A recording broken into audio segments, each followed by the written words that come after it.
Alright, hello, this is not my usual video format, but then again, none of my videos usually are. So this will be a GTS, Global Trading System Guide for first general use. And the second part of the video is I'm going to talk about some of my past trading prowess, and then I'll talk about the new global mission and my plans for that. So hopefully this video will go from general to more specific needs. So first, we're going to talk about some the GTS. So the GTS is a system where you can deposit a Pokemon and ask for a Pokemon in return, and then you just kind of wait for it. And it can only be checked when you first enter the GPS. So you're going to go to this Festival Plaza, then you're going to hit trade. There's going to be two buttons on the bottom, one's battle, one's trade. You're going to hit trade, and then you're going to press GTS, and then you'll be able to go in and deposit Pokemon, or else look for Pokemon, seek a Pokemon that someone else has deposited.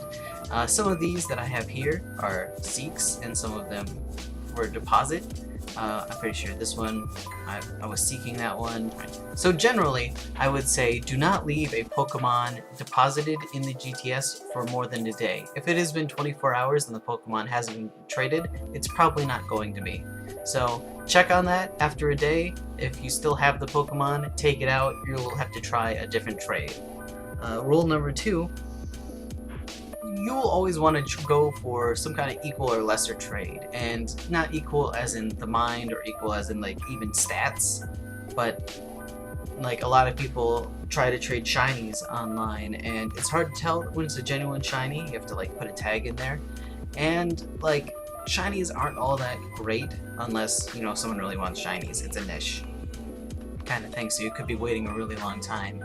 So for a lot of what you see here for my early trades, it's exclusives or like 1-to-1. So Vulpix is an exclusive Pokemon.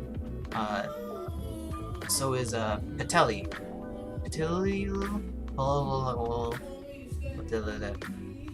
They're exclusives. Starters are pretty limited. Actually, I have a harder time finding a starter for a starter trade just because they are so easy and they just get snatched up pretty fast. So equal or lesser trades. There are also Pokemon that evolve with an item, like Milotic. Any Pokemon that evolves with an item is going to be a little bit harder trade because there's a limited number of items at first in the game in order to buy them to get that evolution. As well as Salandit. Salandit female is a huge one for rarity, so if you put a Salandit female, it'll get traded fast, but if you're looking for one, you're gonna have to have a pretty good Pokemon in order to trade for it. As far as Pokevault's a location-based Pokemon, so that could be a really good early-based trade, but most of the time, it's not that great. This was level 95, so it's special. I think that was a bad trade. I feel bad about that trade still. Never ask for Mew, I would say.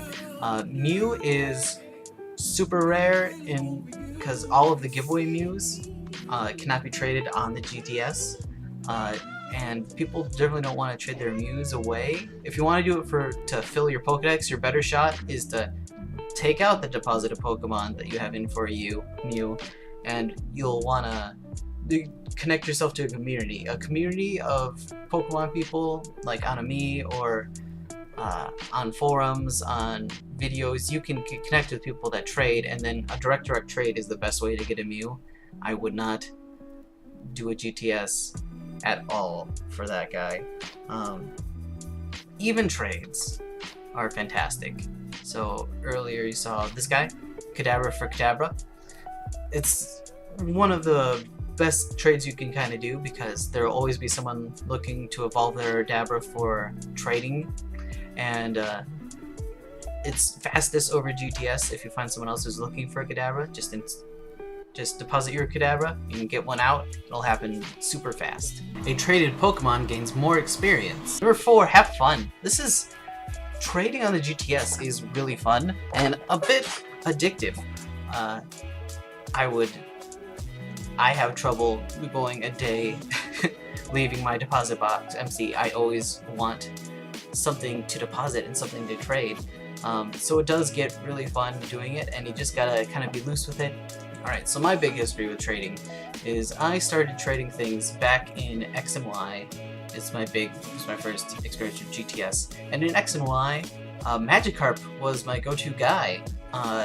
There was only one spot you could fish for Magikarp, and actually, my first playthrough of the game, I completely missed it myself, so I figured other people would too. So I put in Magikarp, and I found every time I put a Magikarp to trade, it would trade for nearly anything I experimented for, like basic, for evolved Pokemon. It didn't quite get up to Legendary, but you cannot ask for Legendaries without other Legendaries of the same equal kind of value. So, Magikarp, it was great. I pretty much filled my decks because of Magikarp. And that was fantastic in X and Y. But unfortunately, Omega Ruby, Alpha Sapphire was a little bit harder because, well, Magikarp was more plenteous, so I couldn't do my Magikarp again. I didn't find a niche Pokemon that people just go gaga for. But I have in Sun and Moon, so we'll find after a while. This is from experimenting and seeking Pokemon, and I think some wonder trades. But then Archon, I found over and over again. Archon would trade for whatever Pokemon I asked for. So there's the Clefairy, there's a Nosepass, Crobat. Crobat is good because that's an evolution with an item kind of Pokemon. Weevil. So I don't know how long this meta is gonna last, but right now I'm trading Archon and Tortuga for Ultra Beasts, and I've been doing that for a while. I have a box full of Ultra Beasts because of this. But oh no, it's my favorite thing. So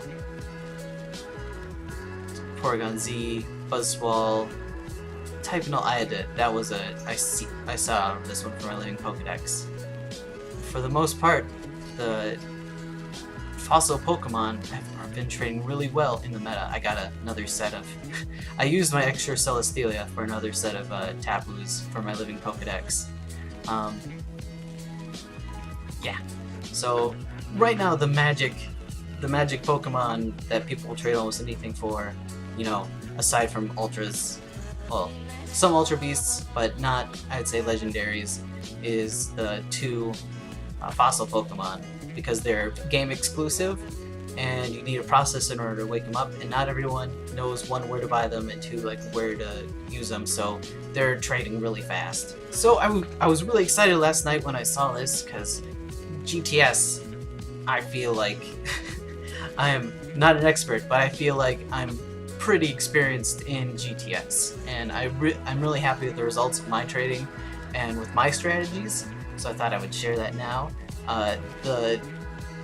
The participation award for this one is 20 Festival Coins, which is double to 400 if you're a PGL member, which I recommend going to 3ds.pokemon/gl.com and registering, and register in the Fizzle Plaza inside the castle. There's a woman to the right of the door. You can register there. But this global mission is to trade 1 million Pokemon, and I feel like we can do this. But I think the best strategy in order to get a bulk of trades instead of just like good peer-to-peer trades is Magikarp. It is the most available Pokemon. It has a really high catch rate, 33%. I've read somewhere 40%, but apparently it's 33%. In order to hatch it, it takes the least number of steps, and it's also available in nearly every fishing spot in the game. So a lot of people have Magikarp, and a lot of people won't feel too bad about losing Magikarp. So any Pokemon you put in asking for a Magikarp, you'll be able to trade really fast for a Magikarp. I would say I would like to be able to trade Magikarp for Magikarp. I think that'll go the fastest, just because, you know, peer-to-peer trades are the best, as I've said before. But the problem with that is that the Pokemon GTS doesn't have a really great refresh rate.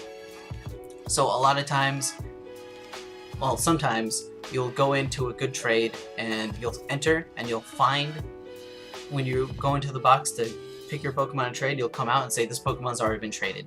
And that, I feel like, is going to be the biggest problem with this strategy. But I think Magikarp to Magikarp will trade really fast if you're gonna go for bulk, and that's gonna be part of my strategy.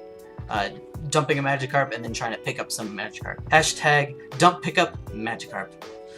And my favorite thing to do in X and Y was to name my Magikarp Mr. Fish. So please, for me, name your Magikarps Mr. Fish to get them traded. And hopefully, we'll be able to get this global trading success. Good luck on the global mission. I'm going to be trading, you're going to be trading. Hopefully I'll see you out there with Mr. Fish.